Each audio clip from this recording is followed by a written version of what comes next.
बबुआ पहले के गाना में एक घड़ी के गाना में अंतर हो गइल बा बढ़ना जाए। पहले के गाना कौन रहे कि पायो जी मैंने अरे राम रतन धन पायो ई पहले के गाना रहे। पहले के गाना का रहे हुस्न पहाड़ों का साहिबा हुस्न पहाड़ों का क्या कहना कि 12 महीने यह मौसम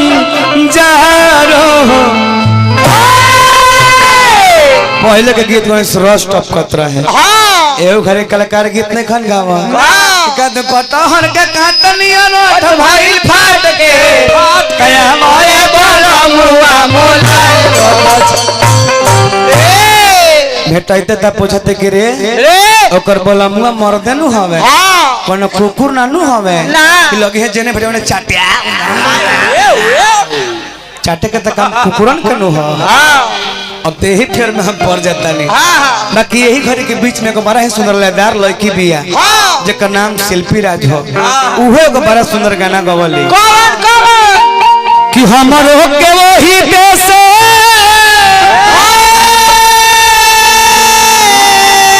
और किले चलो तेरे लिया रे तो पिया वापस ले जवना दे सरे तो बेटे बाबा खार भानिया चुनरी बनरी बोर के उ सब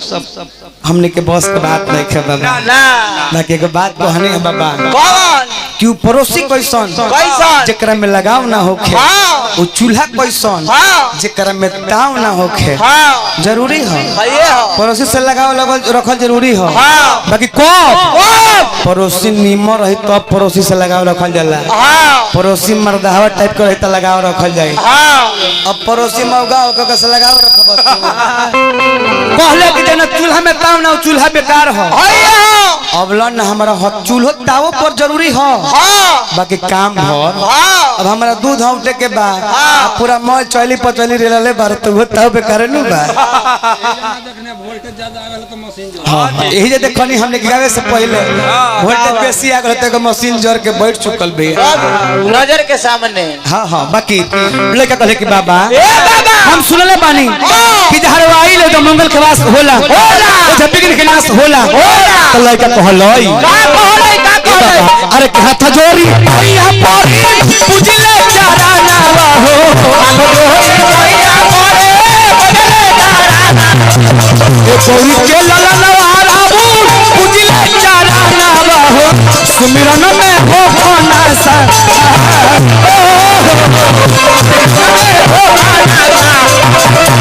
ए सुमिरन में हो खाना सा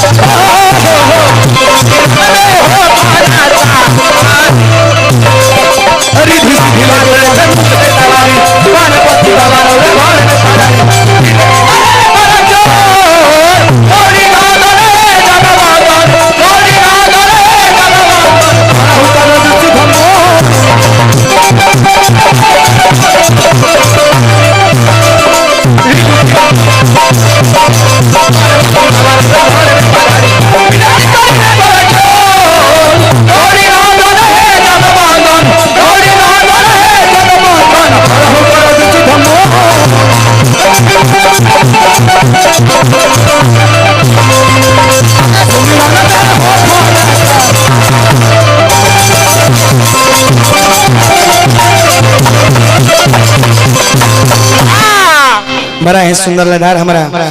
चाचा के माध्यम से हमेशा आशीर्वाद मिलत रहे हमारा मंजय भाई के चाचा बनी उपेंद्र चाचा के माध्यम से पुरस्कार ईश्वर से प्रार्थना शुभकामना खातिर के लड़का पर से अपन आशीर्वाद बनौले रखी क्योंकि बिना आप सबके आशीर्वाद के तो कुछ होइल ही नहीं जौन भी मानी आप सबके आशीर्वाद ही बा प्रभु के कृपा ही बा ना तो लड़का कहले कि बाबा हथिया के सुरहा पवलो अरे मनुष्य के तनावा तो सभा देवतन में पहले होखला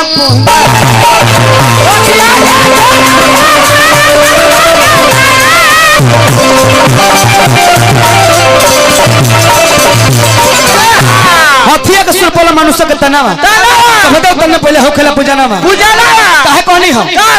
एक समय के बाद था चाचा जी कि देवासुर संग्राम के बाद में जब देवता के विजय प्राप्त भई रहे तो इंद्र भगवान अपने रावत हाथी पर चढ़ के वापस सब रहनी रास्ते में दुर्वासारी से भेटा गइले एगो पुष्प दिहले पहले के ले जा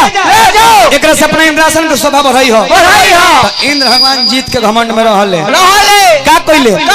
पुष्प हथिया के मुरिए पर रख दिहले अब हथिया फूलवा के नीचे गिरा के लागो लाते कचारे वही घड़ी दुर्वासा की बतिया बाउर लाग गई और कहने की जाओ इंद्र तुमने मेरे द्वारा दिए गए पुष्प का अपमान किया है एक दिन इस धातु पर ऐसा समय आएगा कि इस हाथी का सर ही दुनिया में सबसे पहले पुजाएगा ना बाबूआ सोचे वाला बात ई रहे जौन एरावत हाथी पर चढ़त रहे इंद्र भगवान वो हाथी के 8 गो मोरी रहे गणेश जी के 1 गो मोरी ताकि कामना हाथी के मोरी लागो रहे ई विचार करेला बात बाकी लड़का कहलई पैसा ली पहले। अच्छा दीपक बाबू बड़ा है सुंदर कलाकार बढ़ता पीछे का है आई आई है जा नहीं किंग लगला अब राकेश बाहर बड़े भाई के ना ए गांव से केहू के जोरियो बजावे ना आवत रहे ना बाबूआ पुरानका में 2 पुष्प पहले ब्यास रहले जाए हमने के जब गुरुजी गावत रहले बाबू वीरेंद्र गुरुजी के गुरुजी बाबू वीरेंद्र सिंह जी गावत रहले वो घड़ी गांव में 1-2 गो ब्यास रहले केहू ठेकैतो ना रहे बाकी देखे त हती चुकी लइका ए गांव में जहां खोजी आज कलाकारे पैदा कर देले अब पैदा करे के मतलब ई ना के जन्मइले बारे तब सिखवले बारे एगो चंदन भइले बगल में इनकर सुबिंदर बारे